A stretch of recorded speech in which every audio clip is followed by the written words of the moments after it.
Utah woman's boyfriend charged with her murder 29 years after she vanished and mdash, and months after her skull was finally found. Posted 11.3.2017. The boyfriend of a woman who went missing almost 3 decades ago is now in custody in Utah facing a murder charge. People confirms. Michael Kufrin, 61, was arrested in Illinois on July 17 after the skeletal remains of 27-year-old Peggy Sue Case were discovered in Spanish Fork, Utah, 29 years after she went missing in July 1988. Kufrin was recently extradited back to Utah, authorities say. Case's remains were found on May 22, 2017, when a tenant who lived at a home Case and Kufrin once shared found her skull and some bones buried in the dirt in a cement cellar in the back of the residence. There were a lot of rumors upon her disappearance because they never were able to find anything definitive about her. Deputy Utah County, Utah Attorney Alex Ludlow tells People.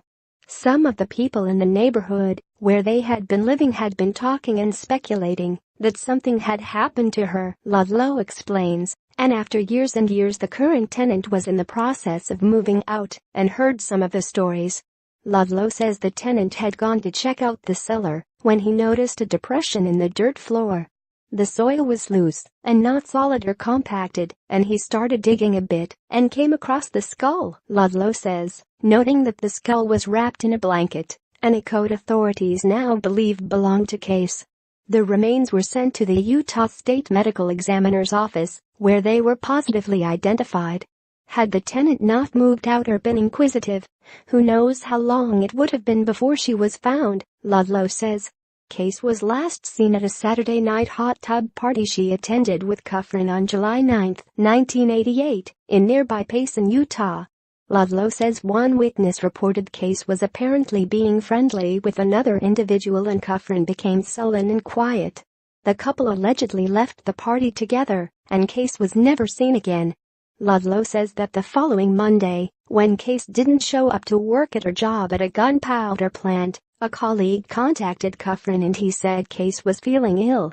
Coworkers called police a few days later, on July 15, 1988. Ludlow says Kufrin then allegedly began telling a variety of different stories to the police and concerned family and friends about his girlfriend's whereabouts. He said she had left to go buy a car in Nevada, and another time she was out visiting friends in California. He says she left with 2 other individuals. He gave multiple stories to try to explain her absence.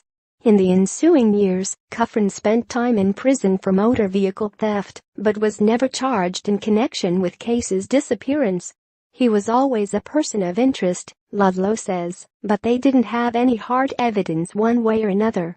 Eventually, he says, her case was put in the file cabinet and went inactive.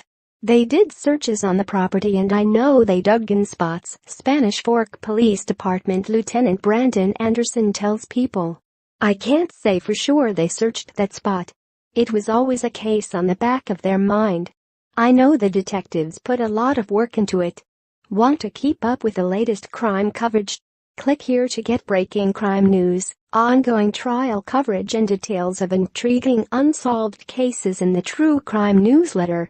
The discovery of Case's remains earlier this year renewed the investigation. Almost 2 months later, Kufrin, who had since relocated to Illinois, was charged with her murder. We had 2 of our investigators fly out and had a conversation with him that lasted an hour, Anderson says. Then once he discovered a body was found, he declined to answer any more questions. Kufrin was extradited to Utah on Monday. Ludlow says he resisted extradition, and it took a couple of months to get a governor's warrant. Kufrin is being held on $250,000 bail and is currently in Utah County Jail. His next court appearance is set for Monday. He has yet to enter a plea, and it was not clear if he has retained an attorney who could comment on his behalf. It is a tragedy for all this time for the Case family not to know where their daughter was, Ludlow says. It is tough. I think they are relieved they have answers.